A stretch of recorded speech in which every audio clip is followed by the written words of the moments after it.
Beer è un prodotto esclusivo Azienda Agricola Pancera, il buon seme, i buoni frutti.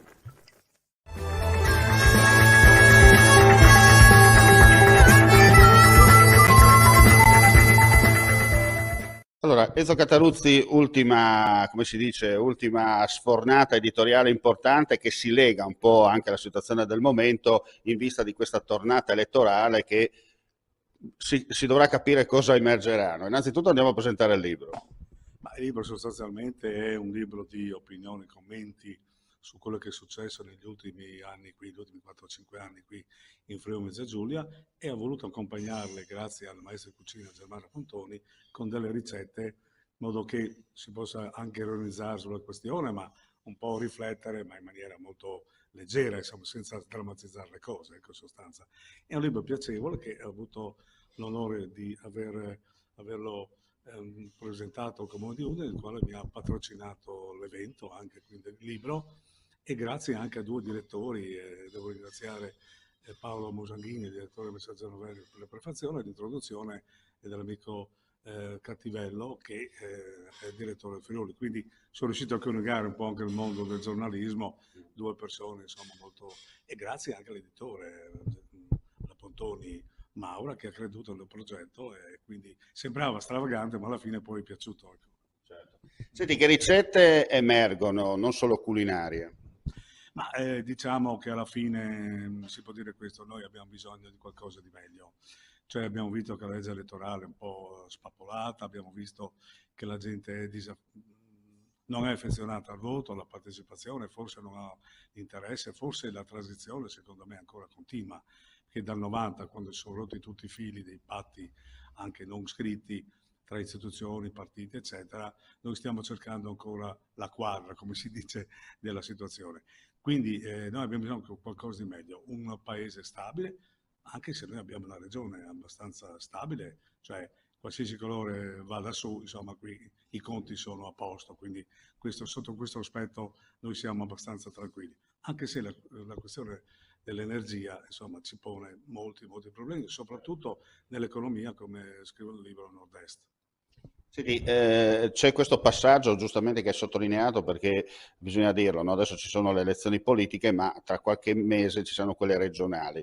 È vero che le due cose in un certo senso possono cambiare perché il trend è ben diverso, no? Rispetto a chi va a votare per le politiche rispetto alle amministrative.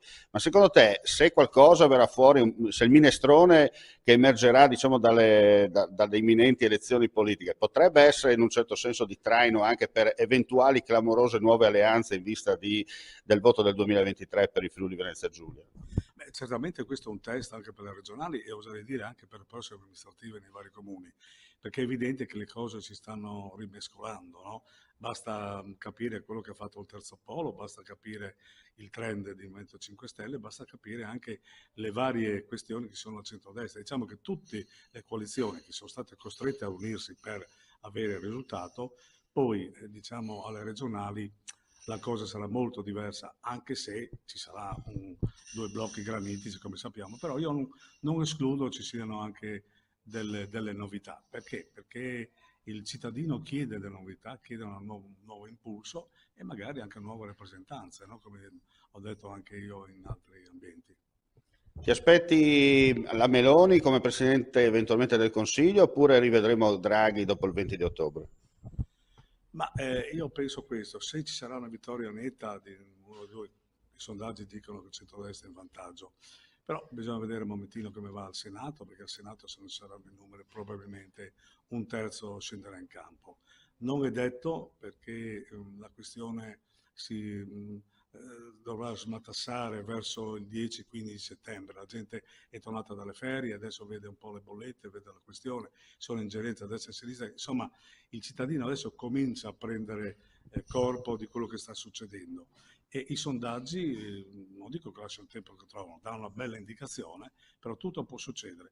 Queste cose qui possono cambiare solamente in due situazioni: o la recrudescenza della pandemia, che potrebbe che succedere, o altrimenti, non so, uno scandalo, cose di grosso, ma altrimenti la strada è tracciata, insomma, quindi potremmo avere una donna premier. Diciamo che probabilmente qualcuno ha stappato un po' in anticipo lo spumante, no? Forse è meglio tornare a conservarlo in frigo. Sì, qualche volta si resta male quando lo spumante poi, cioè non salta il tappo in sostanza, no? Però una cosa che ormai abbiamo visto, i programmi lasciano il tempo che trovano, ci sono degli insulti a destra e a sinistra, addirittura ci sono anche all'interno delle coalizioni dei distinguo, no? Vediamo un po' le sanzioni alla Russia e non le sanzioni alla Russia, vediamo che la Meloni sta buttando acqua sul fuoco perché insomma Salvini deve recuperare su due fronti, sul fronte delle Fratelli d'Italia ma anche sui fronti dei 5 Stelle, quindi ognuno fa il proprio gioco in questo sistema e più che dei programmi politici la gente sta vedendo ci sono delle tifoserie, no? Anche il fatto di Letta che dica che c'è una questione democratica, insomma, è un po' una buttata, un po' troppo, insomma, i cittadini sono anche intelligenti e sapranno come votare e in ogni caso, insomma, siamo in Europa. Senti, approfittiamo della tua presenza anche perché apriamo la seconda parte di questa intervista per un'importante iniziativa che verrà presentata, diciamo svelata ufficialmente in occasione di Friuli Doc. Sì, allora, il giorno nuovo alle ore 11 nel Salone del Popolo, noi presenteremo Identità Friulana. Io sono portavoce pro tempore per il momento e per cui abbiamo fatto un incontro ancora a marzo tra Ente Friuli del Mondo, Ducato dei Vini Friulani, l'Arlef, un'importantissima agenzia regionale, poi il Club della Minestra e il Comitato per la difesa delle osterie. Abbiamo così concordato di rilanciare un po' l'identità friulana sul versante popolare, cioè quindi storia, cultura, difesa delle tradizioni, la cucina e in sostanza per far innamorare di nuovo la gente al brand Friuli. Ecco, non escludo che ci saranno anche delle iniziative terze con altri soggetti che si stanno occupando già in maniera diversa della questione friulana, ma io chiederò anche un incontro alla giunta regionale per poter esplicitare questo progetto. Poi vedremo come va, insomma, perché sono sempre i cittadini. Speriamo che ci sia questo innamoramento, come dico io, alla situazione. Enzo, complimenti e buon lavoro. Grazie a voi per l'invito e naturalmente alla prossima. Grazie ancora. Beer è un prodotto esclusivo Azienda Agricola Pancera, il buon seme, i buoni frutti.